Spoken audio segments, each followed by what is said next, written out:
আসসালামু আলাইকুম সুপ্রিয় দর্শক, দেশে অথবা দেশের বাইরে যে যেখান থেকে আমাদেরকে দেখছেন এসটিভির স্বাস্থ্য কথা অনুষ্ঠান, আপনাদের সকলকে আমন্ত্রণ জানাচ্ছি আজকের এই অনুষ্ঠানে।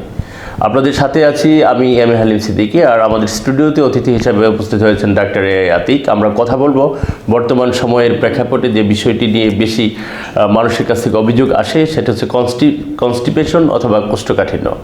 আমরা আজকে এই বিষয়ের যে সকল খুঁটিনাটি বিষয়, অর্থাৎ বাংলাদেশের বর্তমান সময়ের প্রেক্ষাপটে আমাদের যে সকল জনগোষ্ঠী রয়েছে তারা কিন্তু ডাক্তারের কাছে এসে এই সমস্যাটির কথাই বেশি বলে থাকেন। সেজন্য আমরা এই বিষয়টি নিয়ে আলোচনা করব। আলোচনা করার জন্য আমরা আমাদের যে অতিথি রয়েছে উনি আমাদের উপস্থিত আছেন। এখন আমাদের আসলে তিনি ধারণা দিবেন বা বলবেন যে কনস্টিপেশন আসলে কি ধরনের রোগ, হ্যাঁ, আর এটা কেন হয় সাধারণত আমাদের এসটিভির দর্শকদের উদ্দেশ্যে যদি কিছু বলেন এই ব্যাপারে। ধন্যবাদ এসটিভির দর্শকদের। তো আজকে যে আপনারা যে বিষয়টা নিয়ে মূলত আলোচনার বিষয়বস্তু নির্ধারণ করেছেন সেটা হচ্ছে কনস্টিপেশন, বা সাধারণ ভাষায় বলতে গেলে কোষ্ঠকাঠিন্য। আসলে কোষ্ঠকাঠিন্য বিষয়টা কি? বর্তমান প্রেক্ষাপটে বা আমাদের যে লাইফস্টাইলটা আছে, এই লাইফস্টাইলের আলোকে চিন্তা ভাবনা করলে, বিশেষ করে যদি বহির্বিশ্বের দিকে তাকায়, পশ্চিমা দেশগুলোর দিকে তাকায়, তাহলে এই পেশেন্টগুলো আমরা বেশি পাচ্ছি। কারণ এটা আমাদের লাইফস্টাইলের উপর অনেকটা ডিপেন্ড করে। আসলে কনস্টিপেশন সাধারণত বলতে গেলে আমাদের যে মল ত্যাগের প্রতিনিয়ত মল ত্যাগের যে ব্যর্থ প্রয়াস বা এক্সপেল, আমরা বলি যে এক্সপেল বা রিটেন হচ্ছে, আসলে এটাকে আমরা বলে থাকি। অর্থাৎ দেখবেন একটা মানুষ যখন সাধারণতভাবে খাবার খাওয়ার পর দেখা যায় 6 ঘন্টা থেকে 24 ঘন্টার মধ্যে সে এক থেকে দুইবার টয়লেট করার কথা, কোনো কারণে দেখা যাচ্ছে এর থেকে বেশি হচ্ছে তার টয়লেটটা, বাট তার দেখা যাচ্ছে পায়খানাটা ক্লিয়ার হচ্ছে না। এটাকে আসলে আমরা সাধারণভাবে ডিফাইন করে থাকি কনস্টিপেশন বা কোষ্ঠকাঠিন্য হিসাবে। অর্থাৎ সহজভাবে বলতে গেলে মল থেকে ব্যর্থ প্রয়াসটাকেই আমরা কনস্টিপেশন হিসাবে আখ্যায়িত করি। সুপ্রিয় দর্শক, আপনারা দেখছিলেন এসটিভির স্বাস্থ্যকতা অনুষ্ঠান, শুনছিলেন এই কনস্টিপেশন তথা কোষ্ঠকাঠিন্য নিয়ে বিভিন্ন যে তথ্যগুলি রয়েছে সেগুলো উনি তথ্য দিলেন। আর আজকের এই পুরো অনুষ্ঠানটি স্পন্সর করেছে Gazipur homeo paramedical institute and diagnostic centre. আমরা এই পর্যায়ে যে বিষয়টি জানতে চাবো, আসলে আমরা জানি যে কনস্টিপেশন হচ্ছে এরকম একটা সমস্যা যে আমরা স্বাভাবিক প্রক্রিয়ায় যেভাবে মলত্যাগ করি বা যেই টাইমের যে একটা ডিস্টেন্স থাকে, বিশেষ করে সেই ডিস্টেন্স ওভার যখন হয়ে যায়, 1 দিন বা 2 দিন পর্যন্ত অনেকের এরকম টয়লেট বা মলত্যাগের যে সমস্যা সেটি কিন্তু হয় না।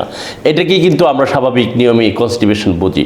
তো এছাড়াও আরও কি কি সিমটম থাকতে পারে যে এটা হচ্ছে যে কনস্টিপেশনের আওতায় পড়ে? আপনার কথাটা ঠিক আছে, বাট আমরা যেটা বলি যে লস অফ ডেফিকেশন, অর্থাৎ মল ত্যাগের যে গতিবেগটা বা মল ত্যাগের ইচ্ছাটা, এটা অনেক সময় থাকে না। বাট এটাকে আসলে আমরা সহজভাবে বলতে গেলে এটা কনস্টিপেশন না। কনস্টিপেশন মূলত যেটা বলি যে আমরা একটা পেশেন্ট কয়েকবারই টয়লেটে যাচ্ছে, কিন্তু বারবার সে মল ত্যাগ করে, কিন্তু অল্প অল্প পরিমাণে, কখনো বেশি হচ্ছে কখনো অল্প হচ্ছে, বাট মলটাও নরম থাকে অনেক সময়, কিন্তু ক্লিয়ার হয় না। এটাকে আমরা আসলে কনস্টিপেশন ভাবি। কিন্তু কনস্টিপেশনটা আবার দেখা যাচ্ছে অনেকগুলো রোগের সমন্বয়ের কারণেও দেখা যায় কনস্টিপেশন হয়, বাট সেটাকে আমরা ফিক্সডভাবে ওই কনস্টিপেশন বলি না, বলি যে হয়তো অন্য কোনো ডিসঅর্ডারের কারণে তার এই সমস্যাটা হচ্ছে। তো সুপ্রিয় দর্শক, আপনারা দেখছিলেন এসটিভির স্বাস্থ্যকথা অনুষ্ঠান। আমরা বলছি কোষ্ঠকাঠিন্য নিয়ে, আর কথা বলছিলেন ডাক্তার এ আতিক। আর পুরো অনুষ্ঠানটি স্পন্সর করেছেন Gazipur homeo paramedical institute and diagnostic centre. আমরা এখন যে বিষয়টি জানতে চাচ্ছি সেটি হচ্ছে যে কমপ্লেক্সিটি অফ কনস্টিপেশনের যে ধরনের জটিলতাগুলো রয়েছে, বিশেষ করে একজন কোষ্ঠকাঠিন্যের যে রোগী, সেই রোগীর যে প্রতিদিন তার এই রোগের কারণে যে সকল সমস্যাগুলো তৈরি হয় সেই ব্যাপারে, বা এটার যে জটিলতা, কী ধরনের জটিলতা তার হতে পারে সেই ব্যাপারে আমাদেরকে একটু বলবেন।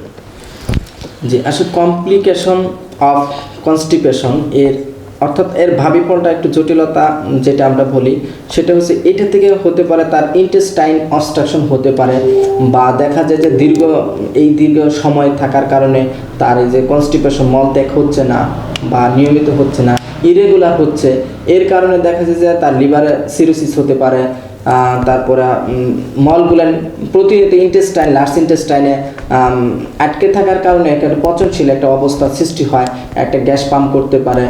আর ইন্টেস্টাইন লার্জ ইন্টেস্টাইন হয় কি, এটা দীর্ঘদিন মল এরকম যদি থাকে, মল থেকে ব্যর্থ প্রয়াস থাকে বাট হচ্ছে না, পচনশীল হয়ে আসে, সেখান থেকে দেখা যায় যে তার একটা টক্সিন অ্যাবজর্ব হয় বডিতে, সেক্ষেত্রে আমরা টক্সিমিয়া হতে পারে বা রক্তের বিষাক্ততা বা এরকম হয় আর কি।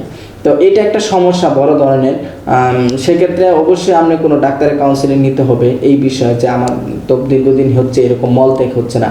যে সেক্ষেত্রে দেখা যাচ্ছে লিভার সিরোসিস হতে পারে, জন্ডিস হতে পারে, এসবিএস পজিটিভ হতে পারে, এসবিএস এজি পজিটিভ যেটা আমরাকে বলি সেটা হতে পারে।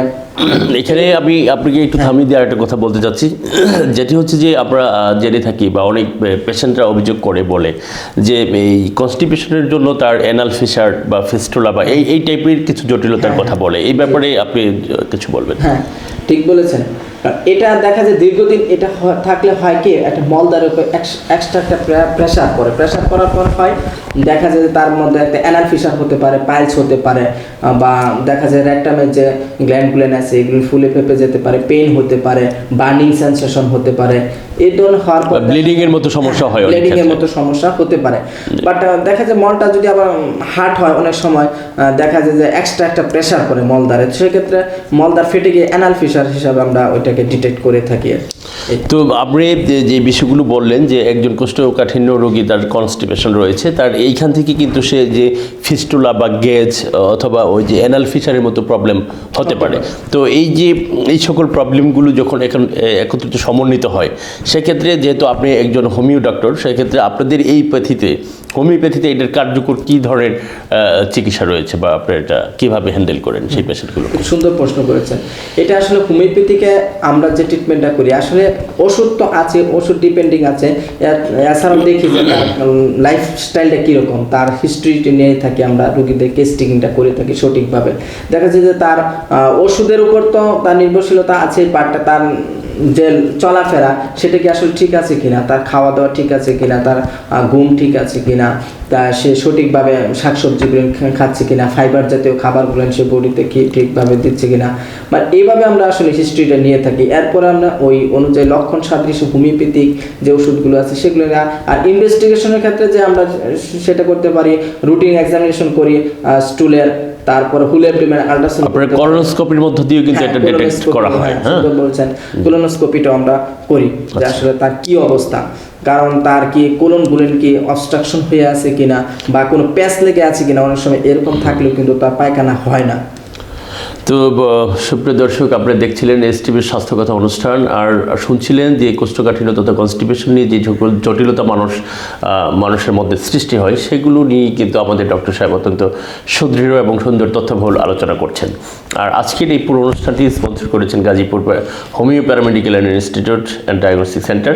আমরা অনুষ্ঠানে একান্ত প্রায় শেষ প্রান্তে চলে আসছি। আমরা সর্বশেষ যেই কোশ্চেনটি করতে চাচ্ছি সেটি হচ্ছে যে এই যে কোষ্ঠকাঠিন্য বা কনস্টিপেশনের যে সকল পেশেন্টগুলো রয়েছে, এরা কিন্তু দীর্ঘদিন এই ধরনের সমস্যার মধ্যে ভোগেন। আমরা জানি যে অন্যান্য যে প্যাথি বা যে মেথডগুলো রয়েছে সেখানে এই সমস্ত রোগীদেরকে অনেক ক্ষেত্রে সার্জারি করতে হয় বা অন্যান্য আরও বিভিন্ন ধরনের ব্যবস্থাপনা আছে। আর আপনি যেটা বললেন যে আসলে আপনার হোমিওপ্যাথিতে উইদাউট সার্জারি এটার বা ভালো ট্রিটমেন্ট পাওয়া যেতে পারে।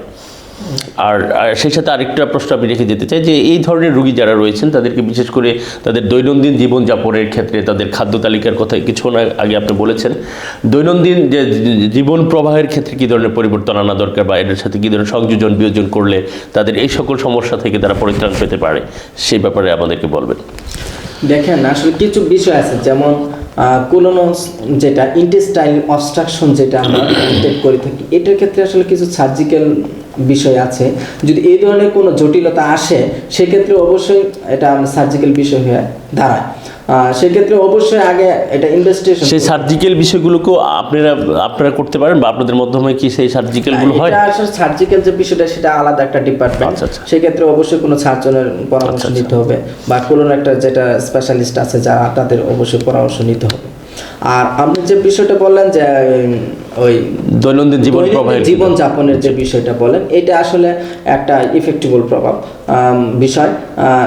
দেখা যায় তার খাদ্যাভ্যাসটা আসলে কি, দেখা যায় সে নিয়মিত তার 5 থেকে 6 ঘন্টা ঘুম হচ্ছে কিনা, তার সকাল সকাল ঘুম থেকে উঠতেছে কিনা, সে ফিজিক্যাল এক্সারসাইজ নিয়মিত হাঁটাহাঁটি করতেছে কিনা, ফাইবার জাতীয় খাবারগুলো সে খাচ্ছে কিনা, এগুলো। আবার সে এডিক্টেড থাকলে, ধরেন কেউ যদি এডিক্টেড থাকে তাহলে সেক্ষেত্রে তো এই সমস্যাগুলো হবে, প্রতিনিয়ত হবে। রাত জাগা যাবে না, রাত জেগে পড়াশোনা অত করা যাবে না, সকাল সকাল ঘুম থেকে উঠতে হবে, তার চলাফেরা সুন্দরভাবে একটা ডিসিপ্লিনে থাকতে হবে। যদি এই ধরনের নিয়মগুলি মেনে চলে, হয়তো বা দেখা যায় পাশাপাশি ওষুধ চালায়, তাহলে হয়তো বা একটা পর্যায়ে তার এই কনস্টিপেশন বা কোস্টিপেশন থাকবে না তার। সুপ্রিয় দর্শক, আপনারা দেখছিলেন এসটিভির স্বাস্থ্য কথা অনুষ্ঠান, শুনছিলেন যে খুঁটিনাটি বিষয় কনস্টিপেশন সম্পর্কে। আর উনি প্রথমেই যে বিষয়টি আমাদের ডাক্তার সাহেব অত্যন্ত দৃঢ়তার সাথে বললেন, সেটি হচ্ছে কনস্টিপেশন হচ্ছে এক ধরনের, যেটা হচ্ছে একজন মানুষ স্বাভাবিক প্রক্রিয়ায় যেভাবে মলত্যাগ করে, সেই প্রক্রিয়া থেকে যখন সে ব্যত্যয় ঘটে বা সেই প্রক্রিয়া অনুসারে যখন না হয়, তখনই সেটাকে কনস্টিপেশন বা কোষ্ঠকাঠিন্য ধরা যেতে পারে।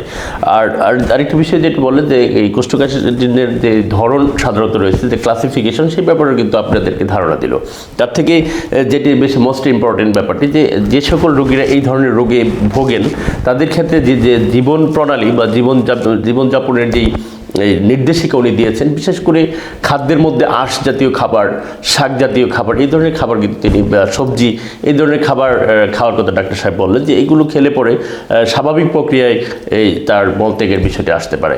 আর আরেকটি বিষয় উনি খুব সুন্দরভাবে বললেন যে এই ধরনের সমস্যা থেকে অ্যানাল ফিশার, তারপর ফেস্টুলা বা গ্যাজ বা ব্লিডিং, এই টাইপের সমস্যা কিন্তু হয়ে থাকে। সেই জন্য এগুলো যখন কোনো সিমটম আপনার মধ্যে দেখা যাবে, আপনার সঠিক সময়ে প্রাথমিকভাবে যদি আপনার ডক্টরের কাছে আসেন এবং পরামর্শ নেন, তাহলে এখান থেকে পরিত্রাণ পাওয়া খুবই সহজ। আর ডক্টর সাহেব যে ডায়াগনোসিসের ব্যাপারে যেটি বললেন, যেহেতু আমরা একটি সঠিক বা প্রপার ট্রিটমেন্টে যেতে হলে কিন্তু আমাদের সঠিক ডায়াগনোসিস হতে হবে। সেক্ষেত্রে আমরা স্টুলের রুটিন এক্সাম করে থাকেন, যেটি ডাক্তার বললেন, আর হচ্ছে যে কলোনোস্কোপির মাধ্যমে কিন্তু এই রোগের সঠিক নির্ণয় করা সম্ভব। সর্বোপরি সব মিলিয়ে যে বিষয়টি হচ্ছে যে আমাদের বাংলাদেশের বর্তমান প্রেক্ষাপটে এই কনস্টিপেশনটা একটা বিশাল আকার ধারণ করেছে। এইখান থেকে বাঁচতে হলে বা এই ধরনের সমস্যা থেকে পরিত্রাণ পেতে গেলে আমরা হোমিওপ্যাথিক চিকিৎসকদের কাছে যেতে পারি এবং আমরা প্রাথমিক পর্যায়ে গেলে এখান থেকে ভালো একটা চিকিৎসা পেতে পারি। সুপ্রিয় দর্শক, আশা করছি আমাদের অনুষ্ঠানটি আপনারা অত্যন্ত মনোযোগের সাথে দেখছিলেন এবং এই অনুষ্ঠান দেখে আপনারা উপকৃত হবেন, সেই আশাবাদ ব্যক্ত করে আমাদের সাথে যিনি অতিথি রয়েছেন ডাক্তার এ আতিক, আপনাকে ধন্যবাদ। সেই সাথে আমাদের টেলিভিশন সেটের সামনে বসে দেশে বা অথবা দেশের বাইরে যেখান থেকে দেখছিলেন, আপনাদেরকে আগামী অনুষ্ঠান দেখার আমন্ত্রণ জানিয়ে এখানে শেষ করছি। আল্লাহ হাফিজ।